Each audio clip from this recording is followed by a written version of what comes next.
Alors on va réaliser une noix de Saint-Jacques et d'erquis poêlée panée aux noix et ciboulettes avec une crème de patate douce et une émulsion à l'oignon blanc. Donc on va commencer par mettre la poêle à chauffer pour les Saint-Jacques. On va mettre juste un peu d'huile, c'est des poêles anti-adhésives, ça permet d'avoir une cuisson bien colorée sans que ça accroche. Dans une petite casserole, on va mettre juste un peu de beurre. Donc voilà, on va mettre une noix de beurre. On va faire un beurre noisette. Donc beurre noisette, on va le brunir jusqu'à ce qu'il devienne légèrement coloré pour avoir un goût de noisette en fait.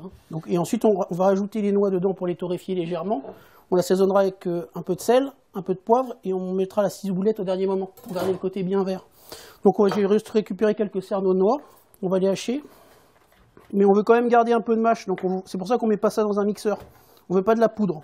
Je vais assaisonner les Saint-Jacques, donc on va prendre juste un peu de sel. On va assaisonner des deux côtés, donc légèrement. On va mettre les noix à l'intérieur du beurre. On va poser les Saint-Jacques dans la poêle, ça doit... Vous voyez? Ça doit...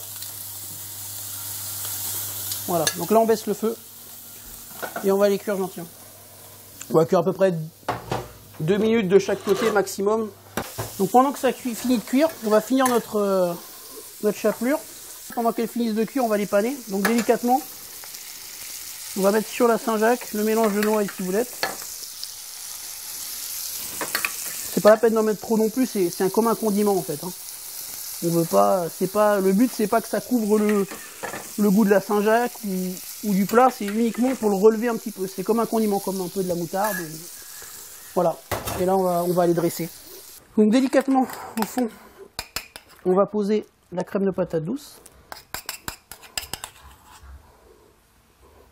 Ensuite, on va disposer nos Saint-Jacques. Moi, j'en ai mis 2 par coquille, donc là, c'est une entrée. Si on avait voulu faire un plat, on en aurait mis un peu plus. On va émulsionner avec un mixeur à main, la sauce oignon blanc. On récupère vraiment que le dessus de la casserole pour avoir uniquement l'écume, en fait. Là, c'était vraiment l'idée d'avoir une opposition entre le côté effectivement sucré de la Saint-Jacques et de la patate douce, avec le côté légèrement acide, un peu aillé de la ciboulette, noix et oignon, en fait. C'est le mélange des deux. Donc voilà, je propose un Sauvignon 2010 du domaine du Moulin, donc de chez Hervé Villemade.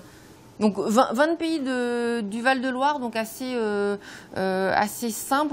On n'est pas sur des grandes appellations entre guillemets, mais là on est vraiment sur l'accord mets-vin, c'est-à-dire sur ce plat-là.